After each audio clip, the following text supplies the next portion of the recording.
Coming up on Philosophy Talk. The Man Without Qualities, Part 1. A sort of introduction. Robert Musil and Life as an Experiment. Chapter 1, from which, remarkably enough, nothing develops. Musil was an Austrian novelist, famous for The Man Without Qualities. You're a man without qualities if you don't take your qualities too seriously, if you don't think that your qualities define you. Should we all live provisionally with principles we're willing to give up at a moment's notice? If you do take your qualities too seriously, that's going to seriously limit your freedom. Too much belief and you're dogmatic. Too little and you're wishy-washy. How does it help to read a 900-page novel? It's extremely funny, it has laugh-out-loud moments, and it's really chock-a-block full of extremely original and interesting philosophical ideas. Our guest is Bence Nanay from the University of Antwerp. Robert Musil and Life as an Experiment. Coming up on Philosophy Talk.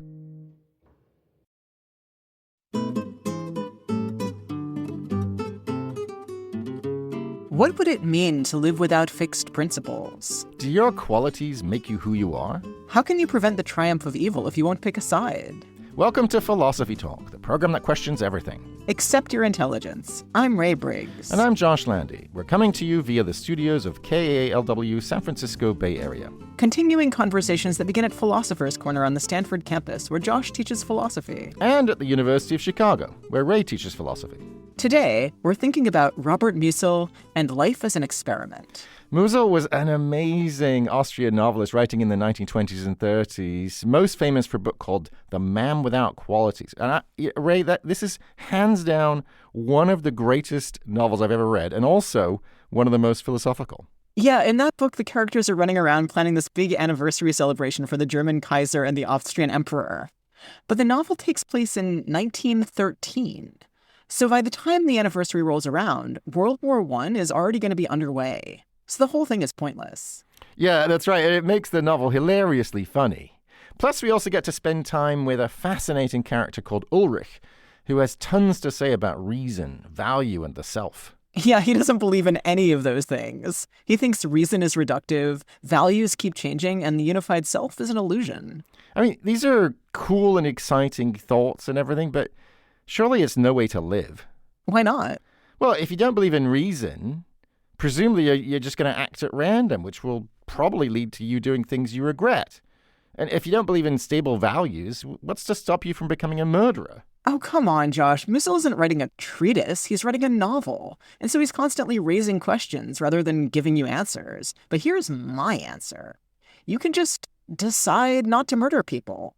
And that's probably even a good thing to do. Maybe it would be better if you chose virtue for yourself rather than just following somebody else's rules. But what are you going to decide with if you don't have any principles and you don't believe in reason?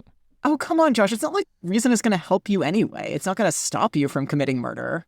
Musil writes, the scientific mind sees kindness only as a special form of egotism. So if we're thinking purely rationally, nothing is good or bad. It's all just economics and statistics. Well, if that's true, I'm going to need my principles more than ever. I mean, they're what's going to make sure that I treat other people with kindness and respect rather than, running them over with my Cybertruck. You just borrowed those principles from your culture. Well, so what? Maybe my culture's right. Child labor bad, sharing ice cream good. Yeah, what makes you so sure that you have it all right and other cultures have it all wrong? Musil says, in the long run, mankind revokes everything it has done to replace it with something else. What it used to regard as a crime, it regards as a virtue, and vice versa. So, like a few hundred years ago, it was good to send your kids down to the mines to labor. In another few hundred years, maybe kids will be mining minerals on Mars. How can you possibly trust your culture to know the enduring moral truths? All right, Smarty Pants, what's your solution? If I can't trust my culture and reason doesn't reliably tell me what to do, how should I live? Well, why don't you just try things out? In the novel, Ulrich talks about living life as an experiment for trying out the best ways of being a human being and discovering new ones. You're not just following society's rhythm, and you're not even dancing to the beat of your own drum. You don't even have a drum. Exactly. You're not doing your own thing. You're not doing society's thing, but you're looking around to see what hasn't been tried so far. And when you spot a gap, you say, Ooh, I'll do that. It's never been done. I mean, that's thrilling and everything, but isn't it a bit risky? I mean, if we're all just wondering about trying new things, how will we join forces to defeat evil? It's really important to pick a side. Life isn't just about picking a side. There are other ways to help humanity, including opening up some new experience of life. Succeed or fail, you'll have given the rest of us an interesting example to either follow or avoid. Sounds like an absolute nightmare. Well, maybe our guest will convince you otherwise. It's Bence Nanay from the University of Antwerp, who's got a book coming out on Musil. In the meantime, we sent our roving philosophical reporter, Holly J. McDeed, to hear from people musing about uncertainty the Robert Musil way. She files this report. Unpredictability and uncertainty are scary for a lot of people. Every metaphorical button we press or decision we make could set off a chain reaction we can't anticipate. That's why in the TV show The Rehearsal, the protagonist, Nathan Fielder, helps people rehearse tough moments over and over again. If you plan for every variable, a happy outcome doesn't have to be left to chance. For example, in one episode, a trivia enthusiast plans to tell his friend he lied about having a master's degree, so Nathan hires an actor to play the friend and builds a full-scale replica of the bar for the confession. Oh my gosh. This spice rack, it's the exact spices they have, the garlic, the basil. To ensure nothing goes wrong, Nathan hires actors to discreetly share the answers to trivia questions. Building's looking pretty tall. It is tall, but it's not the tallest building in the world. That would be the Burj Khalifa in Dubai. The Rehearsal is an elaborate scheme to control every outcome, but maybe leaving events to chance doesn't have to be so agonizing. Unlike The Rehearsal, Robert Musil's novel, The Man Without Qualities, shows how uncertainty can actually open up a whole universe of possibility. If life isn't set in stone, we can revise it along the way. Anyone possessing it does not say, for instance, here this or that has happened, will happen, must happen. He uses his imagination and says, here such and such might, should, or ought to happen. And if he is told that something is the way it is, then he thinks, well, it could probably just as easily be some other way. It was just this exceptional book about not being sure about anything. When Sophie Atkinson started reading The Man Without Qualities, she was on the cusp of 30 and also not feeling particularly sure about anything. She was living in Germany, unsure about returning to Britain, and also unsure about her relationship and her job. Then she met Ulrich, the protagonist in The Man Without Qualities, a man not defined by his character or anything really. In his previous lives, he had been a soldier, an engineer, a mathematician, fields that sort of reward precision and certainty. And despite all of that, throughout the book, he makes a real virtue out of uncertainty and is really emphatic about questioning yourself being a mark of, intellectual strength. No matter how much we try to control it, the world actually is uncertain and chaotic and fluid. Sophie wrote about the experience reading the novel in an essay for Austria magazine titled, I'm Certain About the Man Without Qualities. At one point, she even tried reading a version of the text with only adjectives and adverbs. It's called The Qualities Without Man. When you actually read all of these adjectives in a row, you get a sense of the novel as something that's infinitely soft or gauzy, and there's almost no firm ground. The Man Without Qualities also shows us how our jobs don't have to define who we are. Job titles can change, and we're still mysteriously the same people. But in fields like the arts or theater, it can be difficult for who we are not to be defined by our occupation. It is like a capitalist, intentional loop that keeps us prioritizing our jobs as our primary identifiers. That's Sarah Augusta. Ever since elementary school, she was a theater kid. As an adult, theater became her professional identity. But over time, she burned out. We were always working second jobs. We were always juggling, and I got really sick, and I was I gotta pull the plug. Leaving that job was both really hard and liberating. The exit opened up options and possibilities. It was like a kind of an explosion where it felt like I don't have to do any of this. I can be free. Sarah later pivoted to a job in public radio. After taking a buyout, she's now starting a bookstore, the perfect setting for people looking to explore endless possibilities. If I had to pick a second identity as a kid, as myself, it would be as a reader. It would just be like a love of books. Robert Musil says good librarians must never read anything more than the title and table of contents. He says a lot of funny things. And this idea of not having qualities is a funny one too. Refusing to commit to any fixed identity can make it difficult to act at all. Like for Sophie Atkinson, she realized she had to start making decisions eventually. So I broke up with my boyfriend. I decided to move back to my hometown in the UK. And I decided to be a full-time journalist. But she also didn't have to stick to that decision forever. Now, she's working on a novel about work. It feels a bit like driving at night along a country lane and you kind of can't see much further than the headlights, but you just keep going. For now, she might prefer unpredictability over knowing, but who knows? As Musil says, it could probably just as easily be some other way. For Philosophy Talk, I'm Holly J. McDede. Thanks for that wonderful report, Holly. You know, it's really inspiring to know that you can take the leap into a whole new vocation and land safely on the other side.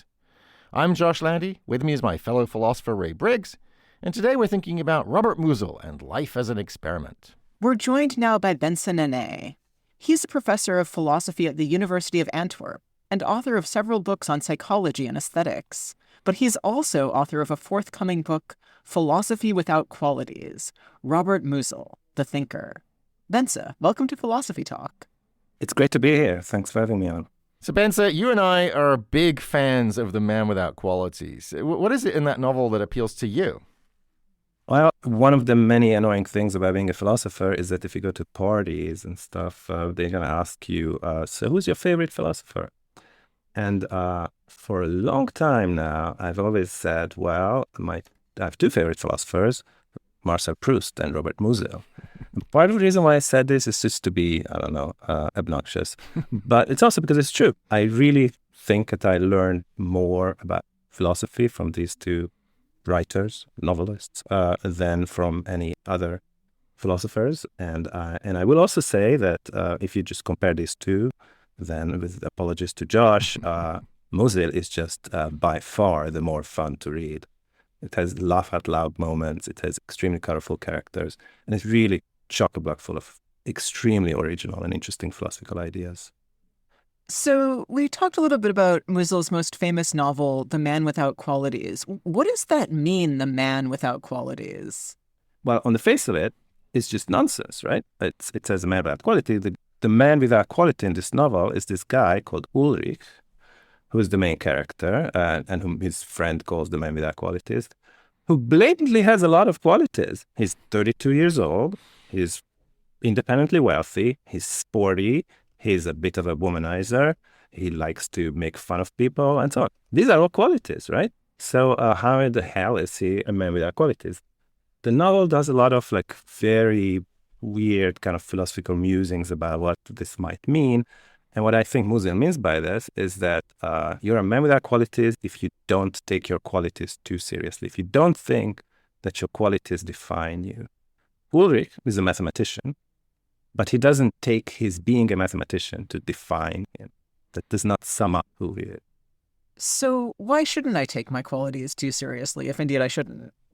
Well, I think the main reason for this is because if you do take your qualities too seriously, that's going to seriously limit your freedom. And freedom is very important for Musil. Okay, but couldn't somebody say that there are two different kinds of freedom at play here, right? So one is a kind of freedom where nothing is constraining you, even your own qualities, right? And that's the one that you're referring to. But somebody else might say, I want the freedom to do what I want, to live out my values, right? A more of a kind of autonomy picture of freedom. Why would I feel that that's restrictive if I'm doing the things that I care about? If let's say I care about justice and I go out and I try to, increase the amount of justice in the world, why is that limiting my freedom? The main reason for this, for why Musil feels that kind of freedom limiting, is because he takes something very seriously that you, Josh, for people, as the Proust scholar should know, and he takes it very seriously that the self changes all the time.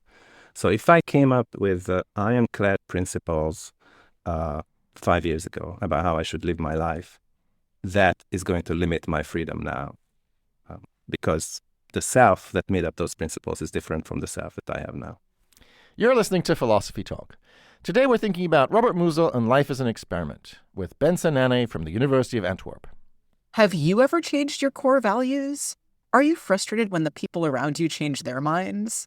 Do you ever try things out just to see what'll happen?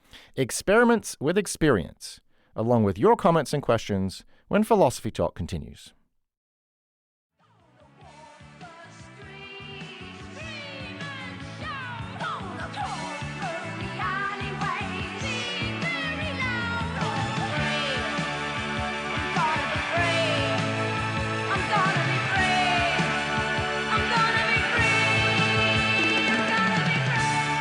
If you really want to be free, why not turn your life into an experiment?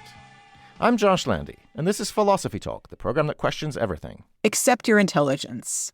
I'm Ray Briggs, and we're thinking about the Austrian writer Robert Musil with Bence Nanay from the University of Antwerp. Got a quality question about living the Musil life? Email us at comments@philosophytalk.org, or you can comment on our completely revamped website. And while you're there, you can subscribe for free and live the experiment in our library of more than 600 episodes.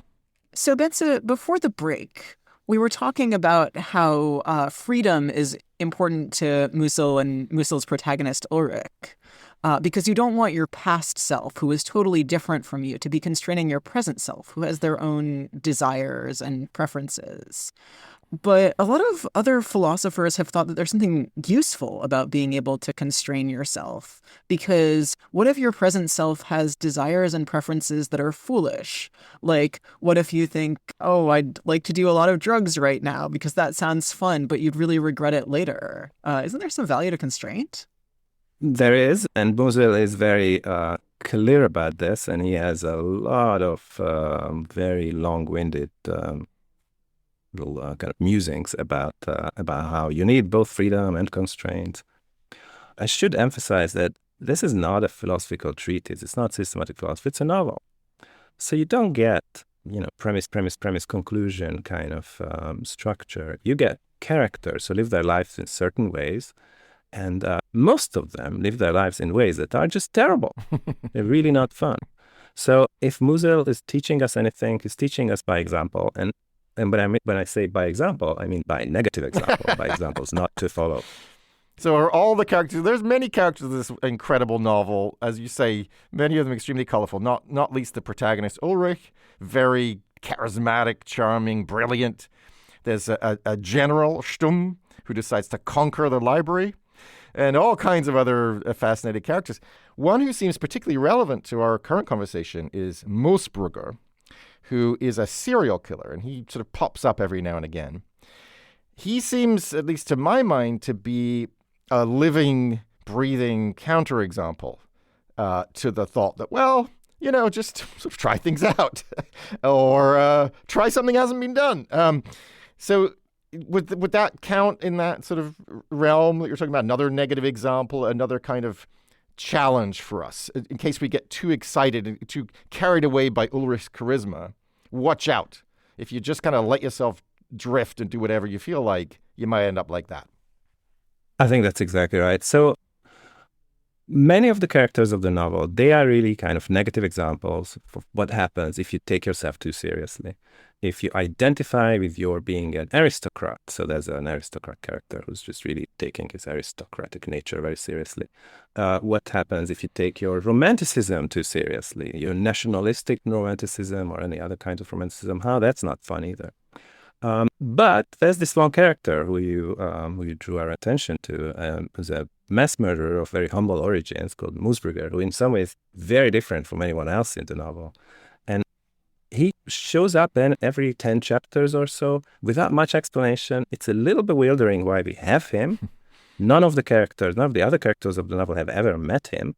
And suddenly we get this very, very close descriptions of what Moosbrugger is doing.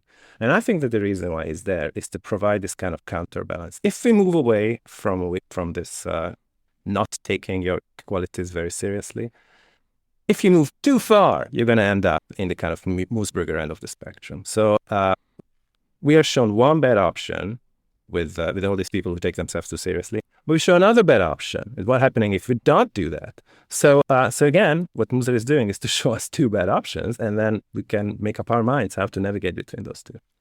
So yeah, I want to ask about like another of the bad options, or maybe a version of one of these bad options, which is the character Clarissa, who is obsessed with Moosbrugger, and thinks that he's like the height of romanticism, and also like cannot manage to hold her own life together or stay faithful to her husband. Is she an example of like what it is to take your principles seriously but not be able to apply them, or to take your principles seriously but have the wrong principles? How should I understand what's going on with her? With Clarissa, I think Clarissa is one of the most interesting characters in the novel. It's also one of the most lovingly depicted ones. No one is like a hero in this novel, really. Everyone is an anti-hero. There's three people who Musil has the most patience for, who are kind of the most lovingly done. All of them are women. The men in the novel are all, let's face it, jerks. And there's these three women who are much better, much more relatable characters than the men, who often play a very important role in the narrative.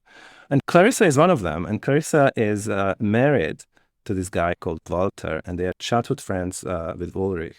And Walter is one of the arch examples of someone who takes himself way too seriously. And Clarissa is really repelled by that. And Clarissa sees that there's something in her that is really craving for freedom, that somehow she sees it as some kind of a connection with Ulrich and also with Moosbrugger. And Clarissa is one of the many people who sees some kind of a similarity between Moosbrugger and Ulrich. And this is something that kind of freaks Ulrich out. Obviously, it's an issue, right? If you see some traits in yourself that at least seemingly quite similar to what a mass murderer is doing. So he's worried about that. And the fact that Clarissa sees these two people as somewhat similar is disconcerting for him too. Okay, but before we get too down on him, because I think there's many reasons to challenge Ulrich's way of living, there is also something appealing about it. You mentioned the freedom aspect, right? So this way of thinking about one's relationship to one's qualities, so take a little bit of distance from them. They may change. You need to be agile. You need to be ready to change. That has a certain appealing side to it. The other appealing side perhaps has to do with uniqueness, right? There's a lot of interest in the novel in the unique as opposed to the repeatable, the common, the shared.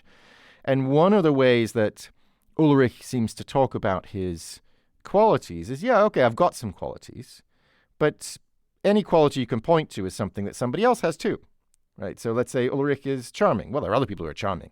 Let's say he's smart. Well, there are other people who are smart.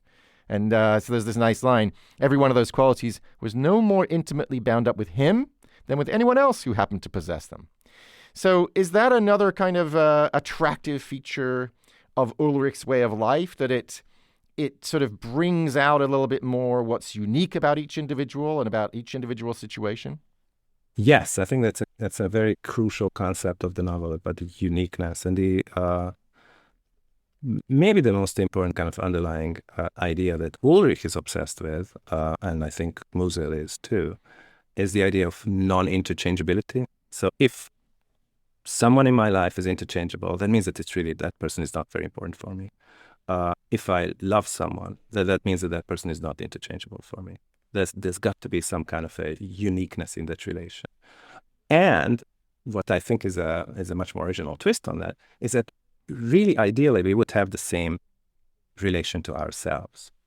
And that is another way of putting this whole taking your qualities too seriously. If you define yourself by qualities, I'm a philosopher, I'm vegetarian, I'm a social justice warrior, then there's going to be a lot of other people who are much better at all of these things than I am. So then what about, how is that going to make me feel? You're listening to Philosophy Talk. Today we're thinking about Robert Musil and Life as an Experiment with Bence Nanay from the University of Antwerp. And Bence, we've got a question from listeners Catherine on LinkedIn and Michael on Blue Sky. So both of them say that The Man Without Qualities is one of their favorite novels of all time. But a lot of people haven't even heard of it. Why do you think that is? Yeah, that's an interesting thing. And I think there's a bit of a kind of global divide here in French-speaking countries and Italian-speaking countries and Spanish-speaking countries, obviously German-speaking countries. Musil is a huge classic up with Proust and Joyce. So that's the idea. Those are the trinity of modernist novels, Joyce, Proust, Musil.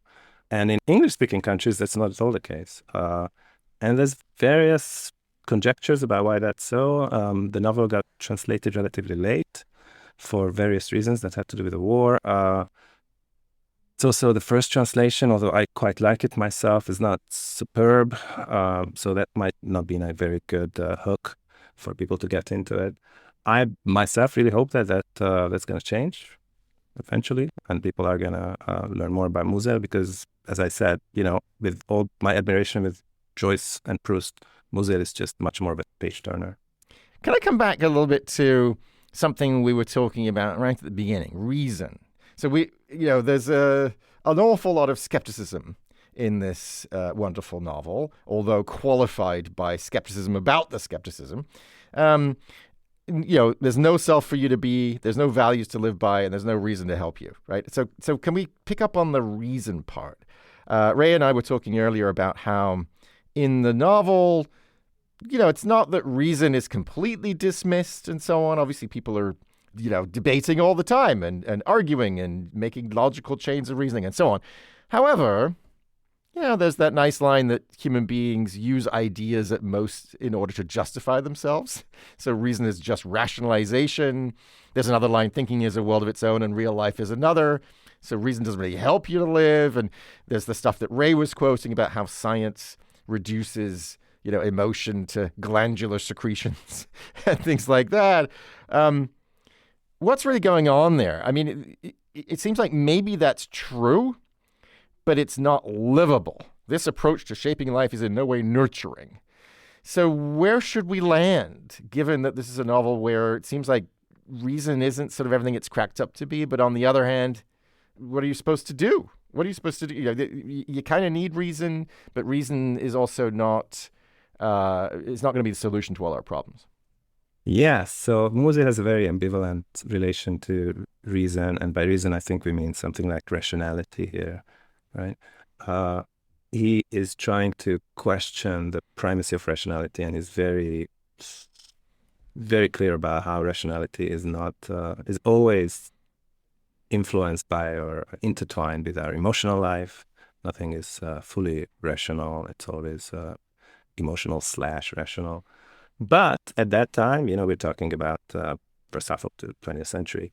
That was not such a novel move. I mean, the whole movement of Romanticism very much rejected rationality and as a guiding ideal. What is very unique about Musil is that he does not like rationality, but also really dislikes Romanticism. So he's trying to do something that is different, both from the kind of idolizing rationality and also going down a kind of a romanticist route. You can see a pattern here, right? And he's not very good at giving positive routes to take, but very good at kind of showing us what's not good. Yeah, this is terrible, and the opposite's terrible too. Exactly. So in this regard, I'm wondering about a couple of things. Because the novel talks about metaphor, and talks about metaphor. A metaphor, according to the novel, combines truth and feeling.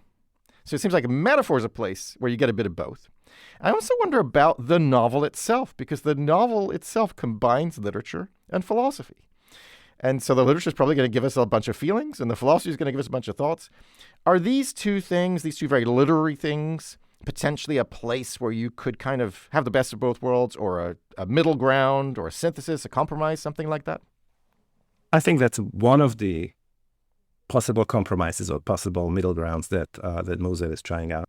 And he's very clear about the fact that that's the reason why he's writing a novel. That's why he's not writing a philosophical treatise. That would be the domain of rationality. And also that's the reason why he's not doing, free poetry, because that would be a completely different rationality-free thing. He's trying to combine the two things, He writes an extremely cerebral, extremely philosophical novel, but nonetheless a novel. where these two things, the emotion and the rationality, this kind of metaphorical way they get combined. I think one reason that it doesn't feel quite fair to criticize him for not coming to a grand conclusion is because he didn't finish this novel, actually.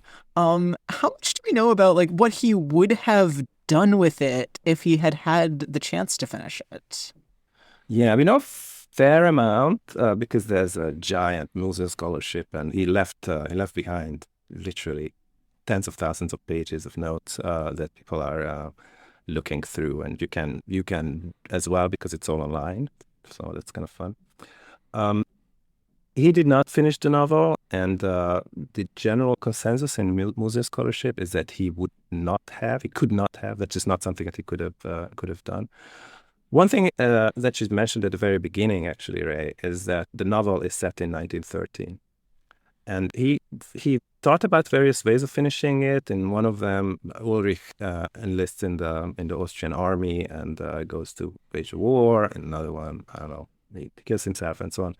But what's interesting is that in some sense, there's no need to finish the novel because you, the reader, know exactly what's going to happen in a year because it's going to be in 1914, which is when the First World War starts.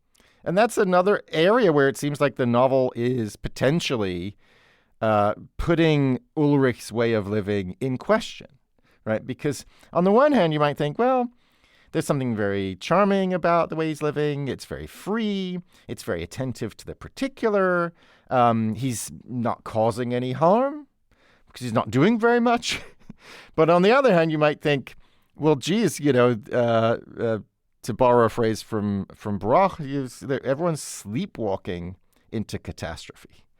Right. And if you're not actually using your reason and forming principles and acting out those principles, you might just get a world war.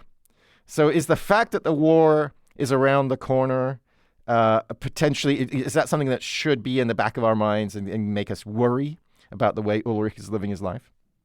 Maybe. I think it should make us worry about the main target of Musil, namely taking your principles or your qualities too seriously, because that's, arguably that's the reason why the First World War broke out, and definitely the Second World War. Maybe this is an important place to mention that there's a very funny but at the same time extremely scary criticism of the Nazi movement in the novel, which was very new at that time. He wrote these things in the 1920s. That was not as strong as they later became. And how that's all rooted in romanticism and this kind of taking your qualities too seriously attitude. You're listening to Philosophy Talk.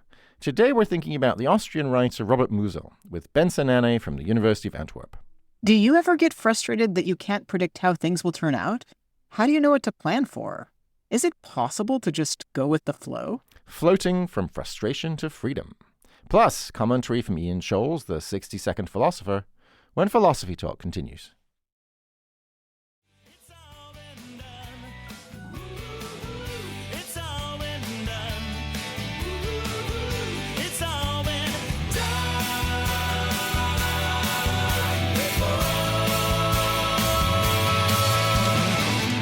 Is the future truly unpredictable, or has it all been done before? I'm Josh Landy, and this is Philosophy Talk, the program that questions everything. Except your intelligence. I'm Ray Briggs. Our guest is Bence Nanay from the University of Antwerp, and we're thinking about Robert Musil and life as an experiment. So, Bence, we've been talking about the various forms of skepticism in the novel. Shouldn't be too enthusiastic about your qualities, shouldn't be too enthusiastic about reason, shouldn't be too enthusiastic about whatever value set your society currently holds, because, it could change tomorrow. Where does that leave us? I mean, how does Musil think that we should live? So one thing I should say at the very beginning of this is that Musil did not write a self-help book, so it's not gonna. And also, the book that I'm writing about Musil is not called. I was just gonna say, your book's not a How self-help Musil can change your life. Right. So I don't think Musil. I mean, I don't think there's an easy recipe about how Musil can change your life. I do think that some of the things that Musil says are very perceptive, and if you look closely, there could be some kind of a positive angle, in spite of the fact that he's really only talking about, like, he's really kind of presenting negative examples. But if you put all of that together, then you can see what has a chance of succeeding. Let's just say that. So maybe a better way to ask this question is, what are some options rather than what should we do? Exactly, yeah. So one option, so it seems like one of the main issues in life for Musil in general is that we take ourselves too seriously. Or that we have these very fixed principles or fixed values or fixed narratives about ourselves. This is not something we talked about. It's a huge topic in the novel. He's very against fixed self-narratives. That I have a narrative about myself, about, how my life all makes a kind of a nice, coherent whole as a narrative. He's very against that because it's a lie, because it's by necessity a lie. On the other hand, the opposite of this is also not an option. To have absolutely no values, to be completely nihilistic, is not good either. To have absolutely no coherence whatsoever about myself, about what I did yesterday and what I do today, that's not the way to live either. So what you need is some kind of a combination of the two.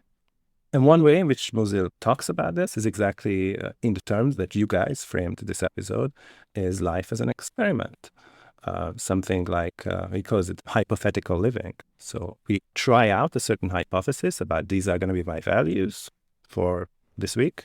These are going to be this is the way I'm going to think about myself. This is going to be the way I think about the world.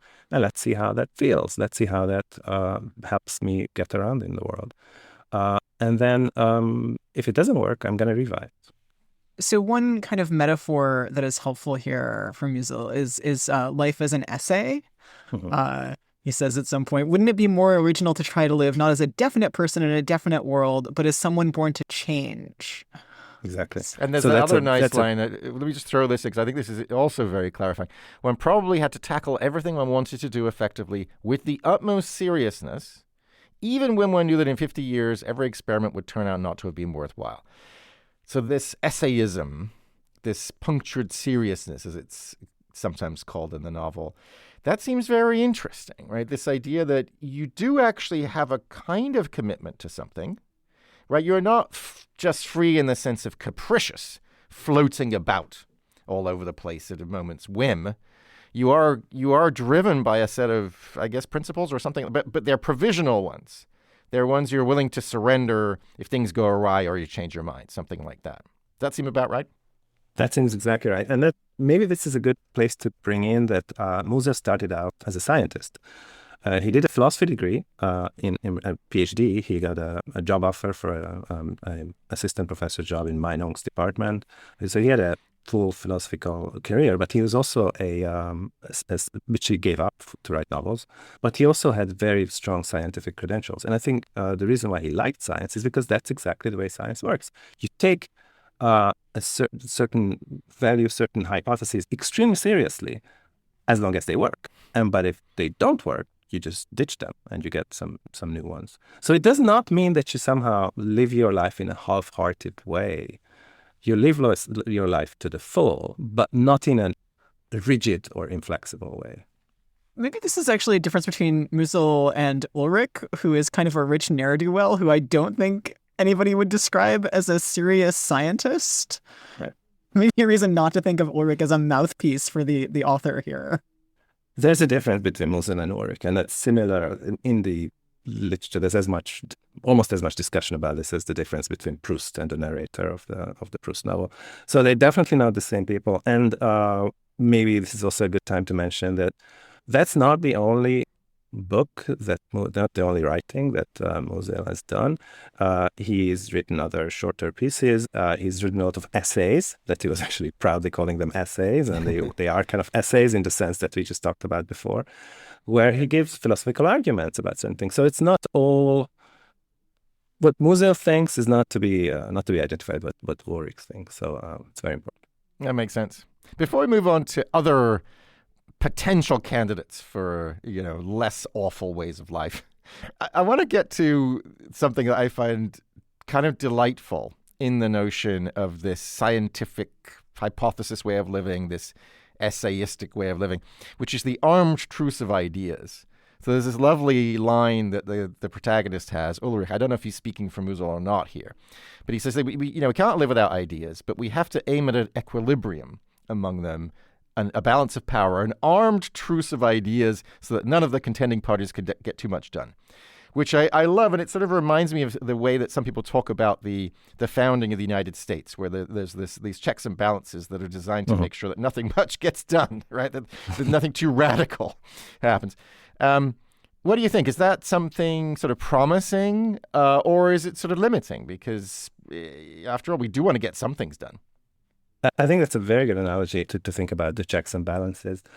What Musil has a big problem with is the grand ideas, right? Ideas that are so grand that it's really unclear what they're really about, or the opposite could also be true. So he's all for kind of small ideas, but that doesn't mean that he does not want any ideas, right? He's an extremely intelligent and intellectual and very cerebral person. He lives on ideas, but when ideas get too big or too grand, that's where things get all messed up.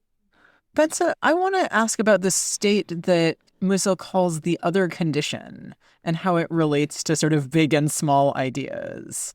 So the other condition is something that, whereas the ordinary self masters the world, in the other condition, the world flows into the self or mingles with it or bears it. What does that mean? Yeah, that's a very mysterious concept. So the way I understand the other condition is that it's really Musil's way of talking about something like an aesthetic experience, which is a very different way of experiencing the world. Is our usual way of, rushing through traffic, where we are a little more detached from what we're observing, but at the same time, we don't kind of experience the world as this kind of hostile thing that stands against us, but there's this more comfortable relation to the world. He uses a lot of water-based metaphors like ebbing and flowing, and then the boundary between the world and the self disappears. And I'm sure that we can, or at least some of us can relate to this way of perceiving the world that is kind of special, and it's a very positive feeling. So Musil is really interested in this. There's some essays of his from decades before the novel where he already talks about these ideas. And that is, I take that to be a different kind of alternative to all the bad options. Yeah, so that than the ones that we talked about. So there's something extremely appealing about this other way of living, this other condition, right? So forget about the foolish, excessive seriousness of the businessman. Forget about the excessive seriousness of these nations that are so serious they'll go to war. But forget even about Ulrich's, scientific, hypothetical living, his essayism, his punctured seriousness. And how about we go for the other condition? How about we try to put ourselves in the running for as many of these special moments as possible, as many of these moments of epiphany where we really get in touch with the uniqueness of every experience, of every flower, of every person that we meet. That seems extremely appealing. Is it? I mean, is that a way, do you think that's a way that Musil thinks that a human being could and should live? I think that is his most serious and most heartfelt attempt to carve out something positive. But I want to say that I don't think it's a completely different angle from everything else that we talked about before. So one way in which maybe the other condition makes some kind of sense is to think about it as some form of an openness to the world, that I let myself be open to whatever is happening in the world without any kind of prejudices, without having some kind of preconceptions of how I should see what I'm seeing. Let the world dictate what's going to happen, which is very similar to the general attitude of not taking my my values too seriously, or my properties too seriously, or my self-narrative too seriously. So I think it's all kind of connected. As in Musil, kind of everything is all connected together in some ways. Whether it's a feasible job to do that, is it? And in the very end of the volume, much of it is not published during Musil's life. It seems like there is some kind of an attempt to make this some kind of a permanent condition. Is that possible? Probably not. But that was also not your question. Your question was whether it's possible to somehow set up your life in a way that maximizes these moments, which is probably a feasible way to live. I find it important to emphasize that it does not mean that there's some kind of an aestheticism, or that does not mean that you thereby are an amoral person who does not take other people's suffering seriously at all. You're just somehow admiring the uniqueness of this little flower. For Musil, the other condition is a deeply ethical state. That's kind of the pinnacle of ethics, is the other condition. So it's very much intertwined with ethics and with the other person. He thinks of love as a form of the other condition, for example. Well, Bence, I declare today's experiment a great success. That was an absolutely wonderful conversation. Thank you so much for joining us today. Thanks a lot for having me. It was glorious fun. Our guest has been Bence Nanay, professor of philosophy at the University of Antwerp and author of the forthcoming book, Philosophy Without Qualities, Robert Musil the Thinker. So, Ray, what are you thinking now? I'm thinking I want to read more things by Musil. There's a lot of The Man Without Qualities. The only other thing I've read is Young Torless, which is basically about isn't boys' school awful?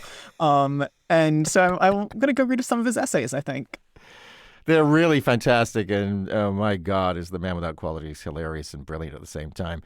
We're going to put links to everything we've mentioned today on our website, which is completely revamped, but still at the same URL, philosophytalk.org. And while you're there, you can subscribe to our feed for free.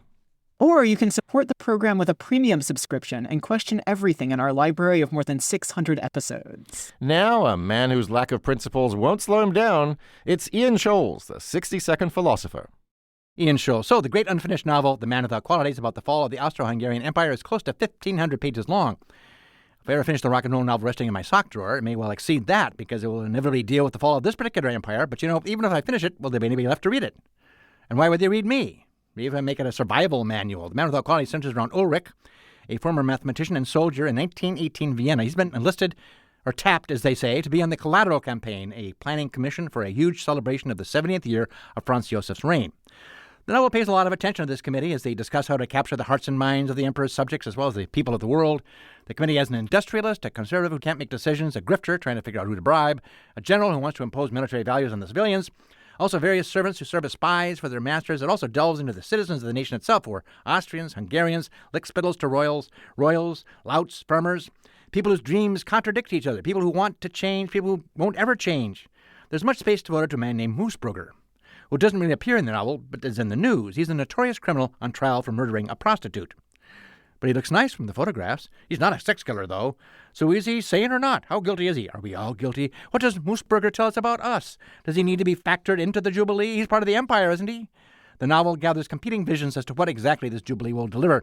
What's the takeaway? Is this just a one-off, indoor, outdoor? How long do we book the orchestra for? You've heard of Twilight of the Gods. This was Twilight of the event planners. The book keeps expanding towards a resolution that never arrives. A little thing called World War I happened to come along, and there went your Austro-Hungarian Empire, Moosbruggers and all. Musil started his novel in 1830 and was still working on it when he died in 1942. I can't help thinking the US of A is kind of in the same boat as the Austro-Hungarian Empire. So many opinions in this here land make us weird and ungovernable. Now, momentary leadership by a fellow who managed to unite half the disunited in their hatred of the other half has been breaking commands nonstop without regard for what the other half says or even what his half says. He's been giving our nation some pretty weird directions, like changing the name of the Gulf of Mexico, or that Canada and Greenland might be our next state. Why not Cuba? That would make more sense. Also, the Planning Commission in Musil's novel failed at making a celebration we can all get behind.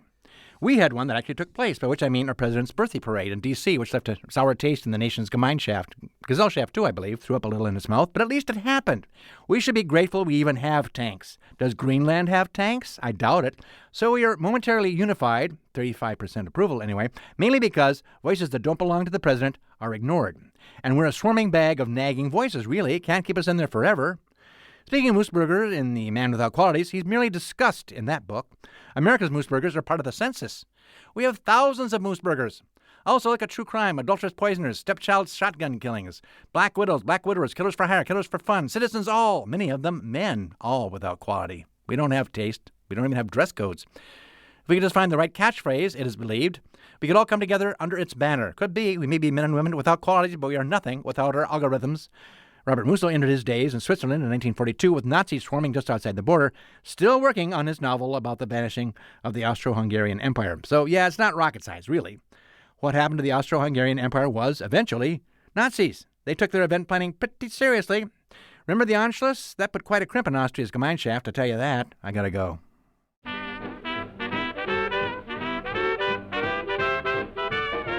Philosophy Talk is a presentation of KALW San Francisco Bay Area and the trustees of Leland Stanford Junior University. Copyright 2025. Our executive producer is James Cass. The senior producer is Devin Strolovich.